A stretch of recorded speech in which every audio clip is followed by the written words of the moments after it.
Got it.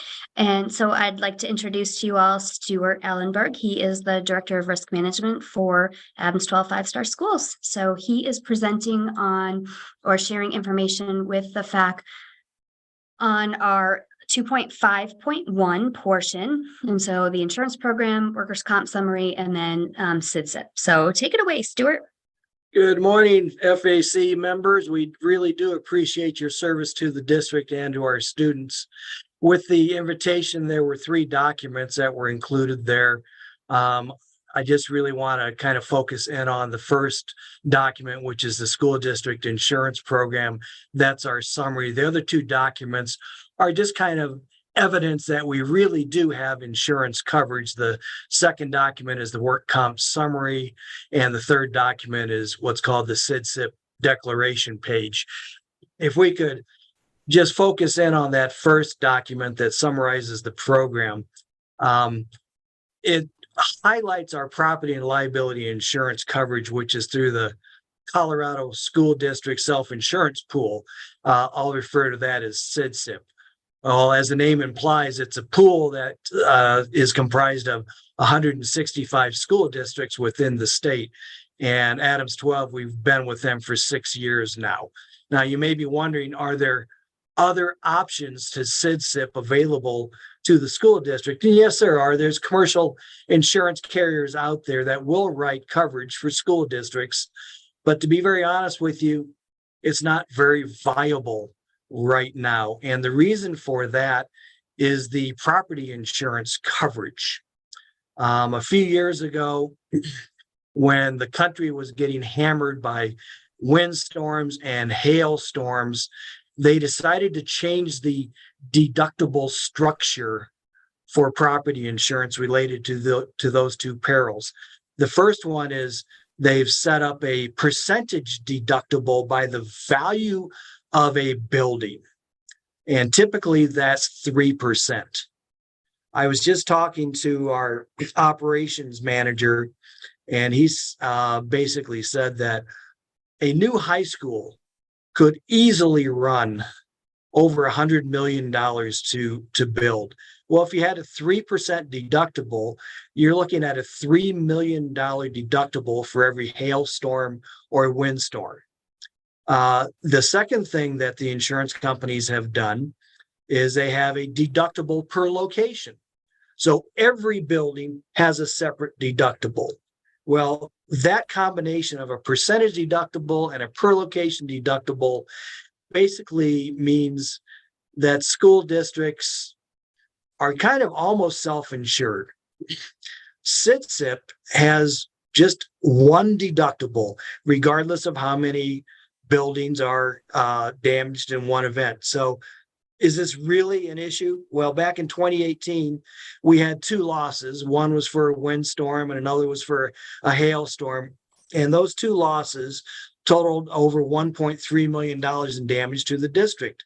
If we had been with commercial insurance, we would have basically paid the whole $1.3 million of damages due to that deductible structure I was telling you about. But with SIDSIP, we had to pay $25,000 for each of those losses to cover ourselves. So the likelihood of us leaving SIDSIP to go to the commercial insurance market, it's pretty small right now. The second coverage that I'd like to highlight is our workers' compensation. There's really been no changes from that from previous years. We're in a high deductible program. It's kind of our version of being self-insured. We have a $500,000 deductible per claim, a $1.5 million aggregate deductible, meaning if losses total $1.5 million, then the Pinnacle Assurance would cover those claims above that. Our third package is foreign travel. That's for our out-of-country trips, gives protection to our staff and our students if anything happens on those travels out of country. The fourth thing that I've listed on the sheet is cyber liability. Now, for FY 22-23, the issue that came up with, there were so many cyber losses across the country, across the world, that the cyber insurance market really got hammered. And SIDSIP had to reduce coverage from $1 million per occurrence to $250,000 per occurrence. The reason that they had to do that is they were faced with a dilemma. Not all school districts are as well protected as the larger school districts are. So when SIDSIP went out to buy cyber coverage for the entire pool, they were told, well, you can either give every school district coverage of $250,000, regardless of their protections of their system, or we will give the school districts that have good protections in place, we will give them $1 million worth of coverage, but everybody else will get nothing. So as a result, the SIDSIP board decided, well, we can't leave our smaller members with no coverage whatsoever. So we're just going to give everyone $250,000 worth of coverage. As a result of that, we didn't feel very comfortable that $250,000 was enough to protect ourselves. So we went out and bought a separate insurance policy of $1 million to supplement the SIDSIP coverage. Now, good changes have happened since then. And just to kind of little spoiler alert for the current policy year that we're in, Adams 12 was able to get the $1 million worth of coverage that we had before through SIDSIP, because our IT department has done such a great job of putting practices in place and hardening our system. We now have that $1 million worth of coverage, and only 26 members out of that 165 within SIDSIP were given that higher limit of insurance. The other change that happened from the previous year is our property deductible. We increased it from $25,000 per loss to $50,000 for a premium reduction of $113,000. So we had to go back, take a look at our previous losses for the 5 years before that. And we basically figured, yes, we're going to have some losses that are going to go over $25,000. But in the end, we will save right around $80,000 in insurance premiums when we factor in the extra cost. So I've rambled for a few minutes. Does anyone have any questions? I want to assure you that we do have a great insurance program through SIDSIP, through Pinnacle. Yeah, Stuart, Michael has couple his of hand questions. raised. Yes. Yeah, I'm pretty familiar with the cyber insurance market and cyber in general. I know it's really, really challenging. Does the policy have a waiting period, or are there losses incurred from the moment the incident? Are you covered from the moment an incident occurs, or is it? Because I know a lot of these guys, the way they've gotten around it, paying out losses, is they're like, oh yeah, we'll give you insurance, but there's a 24-hour waiting period, so you can't claim any losses until after 24 hours. In which case, for many companies, that's almost like not having insurance because all the damage happens in the first 24 hours. Mike, I will have to take a look at the policy to verify if there is a waiting period. What it does give us is it gives us the protection for the third-party claims, those who perhaps may have had their data stolen, but it also gives us first-party property damage coverage in the event, say, a server within our IT system has been compromised and we're not sure that we can trust it because there might be additional malware installed on that server. I know that a lot of the losses, it deals with the forensics that have to be done. And that's very, very expensive. So I will get back to you on that question, whether there is a 24-hour waiting period.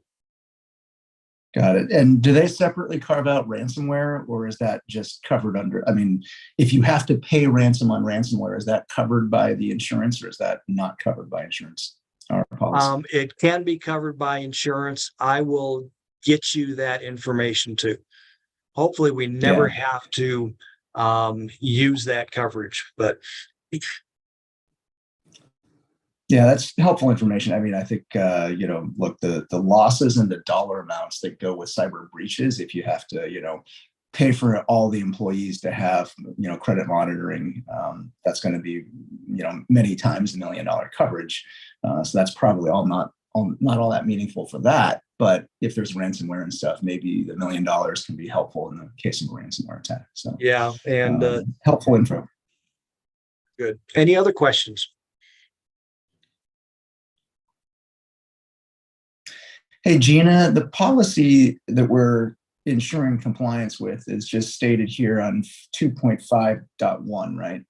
That we'll just insure against the theft and casualty losses. Like that's the policy there, right? Correct. Does the FAC have any responsibility to ensure that the coverage levels are appropriate in any way, or is it just really that we have insurance? So if you're in the spreadsheet, you can see the policy interpretation. Yeah. Okay.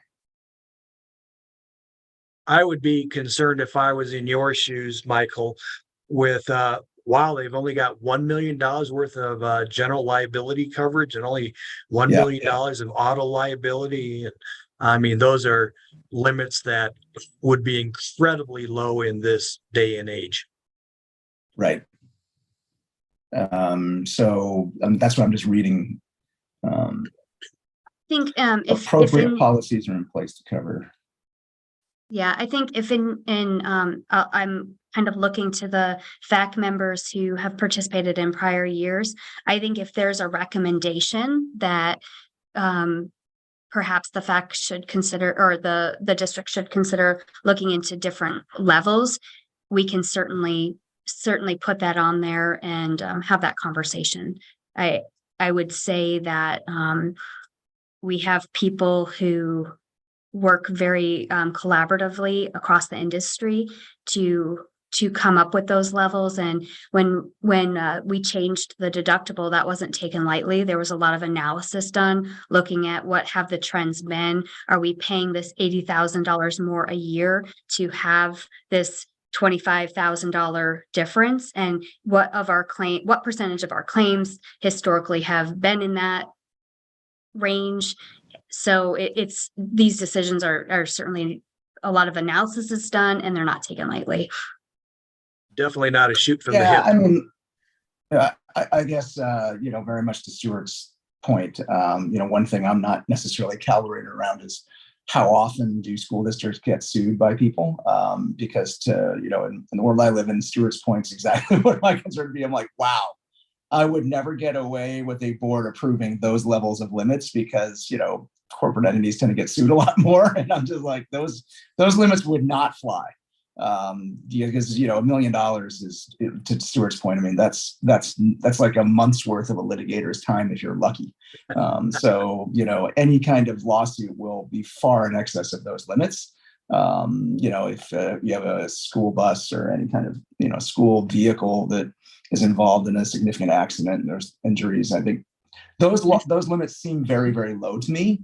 And on the cyber front as well. Cyber may just be an impossibility. It may not be possible to get higher limits because the market is so disjointed right now. But in traditional general liability and property and casualty, it does seem very low.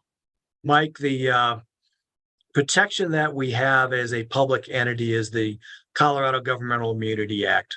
And in the event of an incident that happens, that act limits public entities' liabilities to $424,000 per person and about $1.2 million if 2 or more people are injured.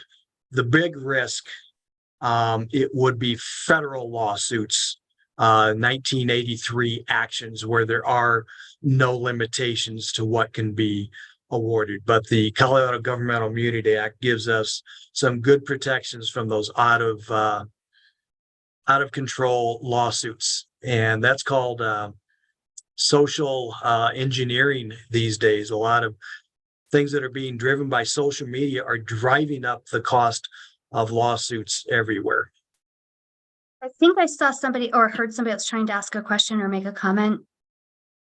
I missed who unmuted, but Did someone else have a question or comment for Stuart? Stuart, Okay. just real quickly on that front, the federal side, I'm not sure I fully understood what that means. What's the concern if the Colorado Governmental Immunity Act protects us, but you said it doesn't against federal actions? If the federal government were to sue us, what does that mean? If any public entity was to violate things like improper terminations, not hiring someone, sexual Oh, I harassment. see. Yeah, it's not the federal government, but it's things that would be considered federal actions under Section 1983. And fortunately, we haven't experienced anything going out of control. But yeah, that's why we still have the 10 million. And in the future, if inflation continues to skyrocket, we will definitely have to see what liability limits are available in the future. Got it. That's helpful. Gina, you're on mute. I knew I was going to do that. Unless there's more questions for Stuart, I'd like to thank him for coming and let Mila get started. We're running about 10 minutes behind at this point. So great questions, great conversation. Thank you, everyone. Thank you so much, Stuart. You're welcome. All right, Mila, if you are ready. Trying to figure out how to unmute. It's been a while since I was on a Zoom call. I know, I wish this meeting was in person. I really Yeah. do. It's so much easier to have these conversations and whatnot when we're in a room together. But Mila is our chief of HR, and she is here to talk about policies 2.6.2 and 2.6.3. Yes, and I will admit that I don't have a copy of the policy 2.6.2 actually in front of me, Gina. And so I have material that I have shared with Carolina, and I hopefully the members of the team have two documents. One is an administrator market summary and one is a classified. So I want to be sure that I'm answering the question that needs to be answered. So I wonder if you can restate the question for me, Gina. I can. So for policy 2.61, the superintendent, oh wait, let me make sure I'm reading the right one. 2.62, I knew I was on the wrong one. The superintendent shall not promise or imply permanent or guaranteed employment, use illegal recruitment, hiring, evaluations, promotion, termination, or other employment practices. Do you want me to read 2.63 as well? Would that be helpful? No, or you want to do that one actually, first? this is from the board monitoring report, right? Oh, okay. That's right. I gotcha. Okay, well, on 261, hi all. I as the chief of human resources, I would very much rather be humanly face to face with you, but thank you so much, members of the FAC, for your commitment to the district and your support of us. It's huge. We couldn't do it without you, and so I hope to provide you some information that's helpful and answers these questions. And thanks for straightening me out, Gina. So on the superintendent not implying permanent or guaranteed employment or using illegal recruitment or hiring practices, we have annual contracts for our all of our employees. Administrative staff have a year-to-year contract that goes from July 1 to June 30th. Certified staff are covered by TECTA, which is the Colorado Teacher Employment Compensation and Dismissal Act. And this has the grounds listed for, dismissal should the circumstances arise that allow that to happen. Staff reduction measures are listed in our master agreement. So if we do need to have a reduction in force or reduce staff for some reason, we are able to do that, meeting those requirements described in the master agreement. Classified staff similarly has a master agreement which outlines the conditions under which termination for disciplinary reasons or for reduction reasons can occur. guest teachers and our classified substitutes are all at-will employees, and they may be reduced at any time. So we have reported compliance in this area. There are no illegal hiring practices being used. We follow all of the state and federal guidelines around equal opportunity employment and all of those things. So I don't want to go on and on about that. I don't know if any of the committee have any particular questions about that one. Mila, thank you for the overview. I assume, all hiring and comp decisions run through an HR organization. Those aren't made at an individual school level. It's all run through the, district level, your team.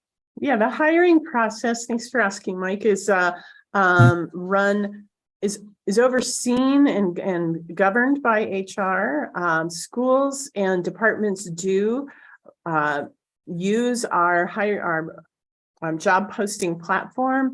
Our employment specialists do screen applicants to ensure that they meet the basic requirements for jobs. But then schools and departments do make their own hiring decisions. They use a matrix or a process that is governed by the different master agreements and is overseen by HR. So it ensures that we follow, even though each individual school or department is doing its own hiring, finding its own fit and match, there are definitely common assurances of quality control and of process that are in place. Right. Thank you. That's helpful. Yeah, you bet. Okay, and then with regard to the market, to the setting of salaries that is appropriate to the professional market, this is where the two documents that I shared come into play. And so if you look at I'll just start with the classified benchmark document. We do an annual process with a company, a third-party consultant called OHMS Consulting Services, OCS. And we've used OHMS for many, many years. Most school districts in the state of Colorado use OHMS for their market analysis.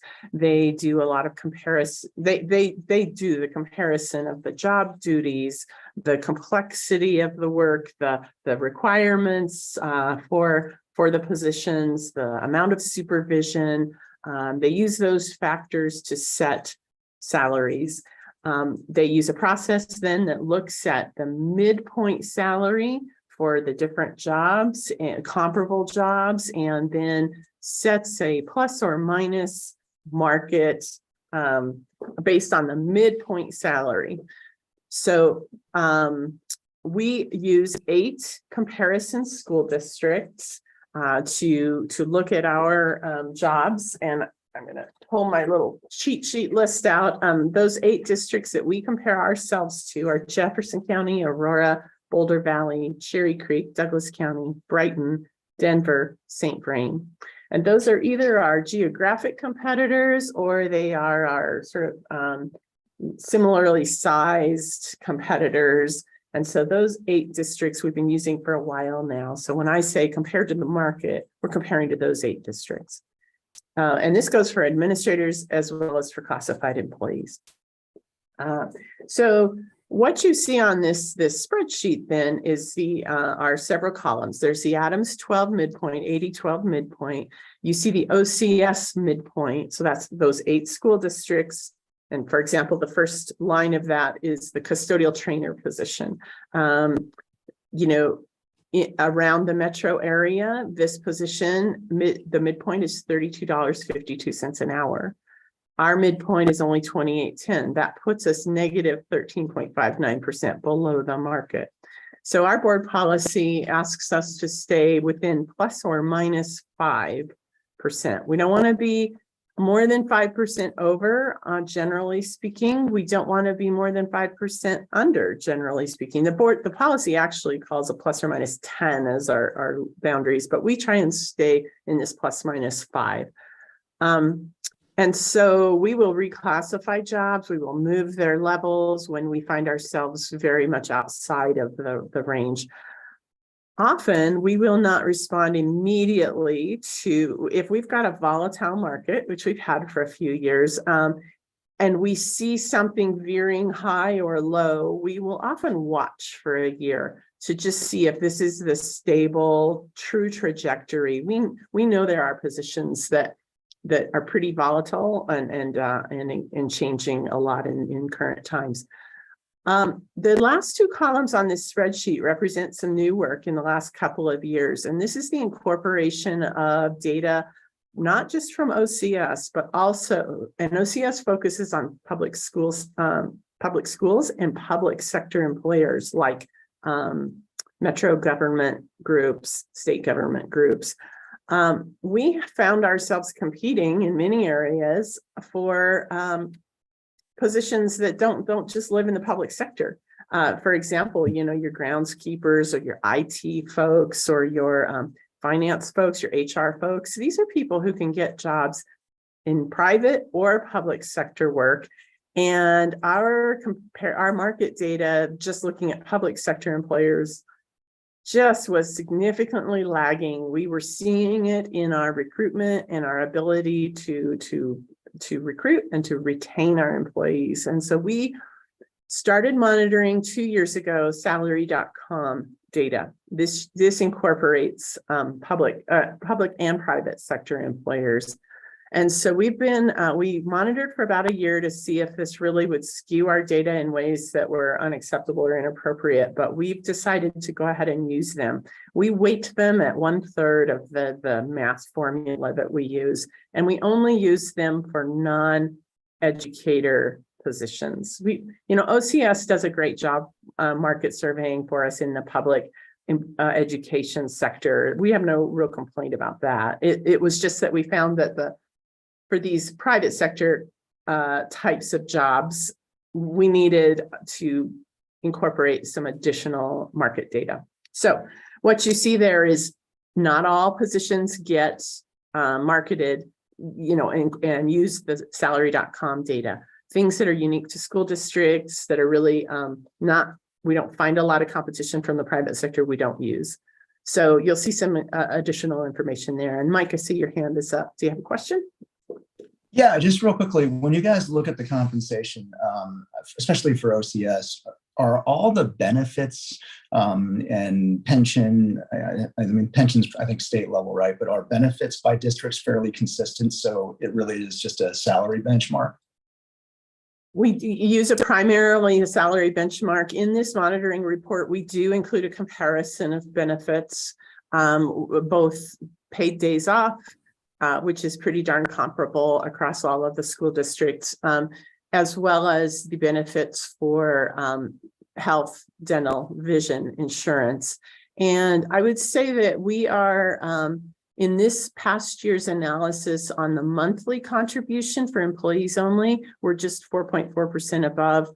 On the monthly contribution plus family, we're a bit below, like 5.3% below what other districts do. So pretty competitive, I would say, generally speaking, not enormous. Got it. Yeah. But the data that we're looking here, we're just benchmarking off of the strictly the hourly salary. Right? Yes, you are correct. Right. And then on the salary.com data. Yeah. I was going to say on salary.com data, obviously a lot of the private entities wouldn't have comparable pension and stuff, right? That's a big variable. Yeah, got it. The state pension super helpful. Is a huge benefit, and it is not part of the comparison data. These are hourly rates of pay only. Yeah. So basically on the classified sheet, what you see is a dark line. We struck that line underneath these percentages to market that were below 5%. You can see the final column. Did we reclassify the position? A few of them we did. Some of them we're monitoring. So this just gives you, it's a lot of numbers for early in the morning, which I think this committee probably likes, but this just gives you a little look at some of the work we do, which is complex and very, very mathy. You do see that as you go to the bottom of the table, our midpoints are quite high in some areas, and we are monitoring those. We don't like to find ourselves in positions to take money away from people. We don't typically do that, but we would very likely be sort of holding and not considering any reclassifications for a lot of these positions. We negotiated a pretty healthy salary increase. You may know that in the past couple of years, we went from classified salaries that started as low as $15 an hour. And currently, over a couple of negotiation cycles, we increased our lowest salary to $17.49 an hour. Well, the effect on the whole table was to push some positions pretty high. And some of these are high for a reason. For example, bus assistants are really hard to find and keep. We intentionally raised that rate. It's a little higher than the midpoint, 10% higher. So, we're keeping a close eye on those that are high, but many of them are high because we have a hard time in the market attracting and retaining. On the whole, the average of our positions is 3.2% over market. So we meet the board policy, but if you're wondering, well, some of these seem really high, they are. And we're seeing that we're able to better retain when we're holding at those salaries. So Hey, Mila, just for my benefit, when Yep. we say reclass, what does that mean? reclassify means if you're currently at a job, a level, let's just make something up, a grade 20, and the midpoint is, $35 an hour, and that's significantly below market, then we will reclassify you into grade 21, where the midpoint is see. Okay. $36 an hour. And Got then you're better competing with the market. You're more appropriately placed. Got it. Okay. That's helpful. So, Thank you. any other Mhm. questions from anybody else in the group? Yep, I had one. So I Yeah. do remember, I think it was last year that somebody was speaking about how there were some incentives and things that were being done for educators to try to attract more people. So are you seeing that that was effective? Is your attrition rate lower now? Are you able to keep the headcount kind of where you thought you wanted them to be? Because it sounds like now you have more of your an issue with the non-educator pool versus the educators. Yeah. Well, so in the classified ranks, so we were just celebrating yesterday the fact that we have enough bus drivers. Let's just pause right there and just feel good about that. Yay! Yeah, it's huge, Congratulations. huge. And part of this is the efficiency and innovation of our director of transportation. We've created some new job positions that don't require a CDL license and invested in a fleet of smaller vans that allow us to have kids transported by people who don't have a Colorado commercial driver's license. And what we find is they drive those smaller vans. It's kind of a gateway. And we talk them into taking the CDL at our expense. And then next thing you know, they're driving the big yellow buses. So it's brilliant. It's been in place for a few years, and it's really allowing me to say that statement I just said about we have enough bus drivers. We do ongoing training. And we've got 12, I think, utility route drivers, which means that's the size of our sub pool. So when people are absent, and that's just better than we've had in several years. I think that base salary of $17.49 and then all of the commensurate higher salaries is what is helping us recruit, and it is helping us retain. Definitely we have veered away from other like signing bonuses or other types of compensation. We just find that people they just want their bottom line to be as large as it can be. And if we have just as a philosophy with our union and the district agreed that we're going to put all the money toward salaries. And that seems to be, we're struggling right now with classroom paraeducators in our special needs programs. If you know anybody, I hereby deputize each of you to be a recruiter. Please send them my way. We need substitute teachers. The classroom positions are still really tough to fill, but we continue to just try to recruit wherever possible and to keep the salaries healthy. And I think a lot of that goes to training. Okay. And did the universal pre-K add additional pressure, I'm guessing, to the para Sure it issue? did. Yeah. Okay. Yeah. And right now, there's a lot of disparity between districts about how they employ their preschool educators. We employ classified employees to, I'll use the word teach.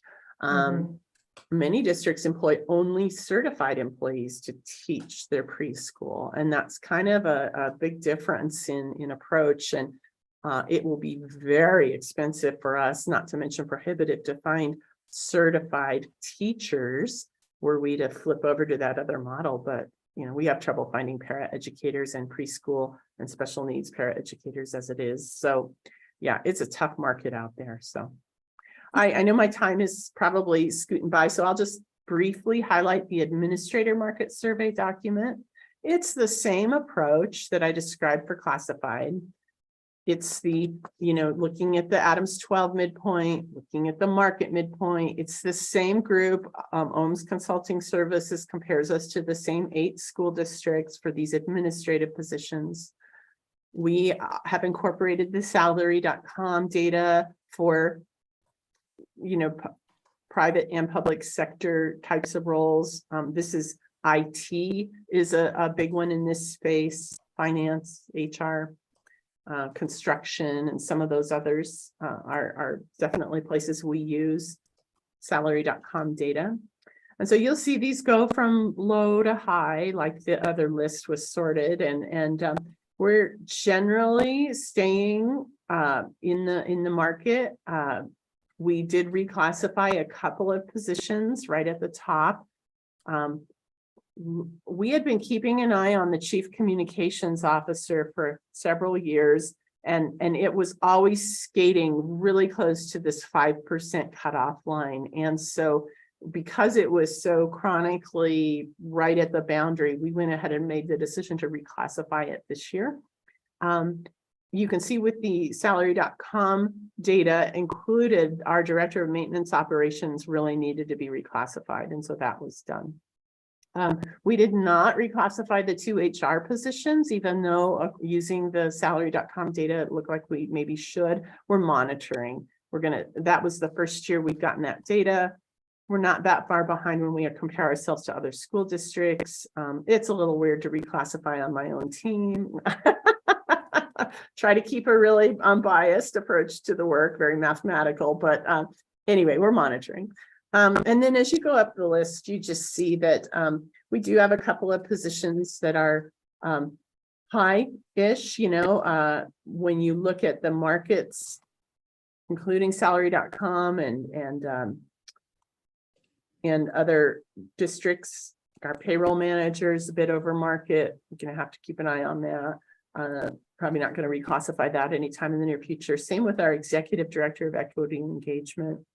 Although when you look out in private industry, that is a really typical salary. So I don't know if you have any questions that are about the administrative work that we do. In the 55 positions that we examine annually in this administrative survey, the overall average comes in right at market. So the whole group is right at the market. Questions? And Gina, are there any topics that I didn't cover that need covering? Looking at the workbook, I don't believe that there's anything that was missed. The 2 pieces that you were covering for classified and admin, that covers 2.6.3 for the FAC team. Any questions for Mila as you look at the workbook?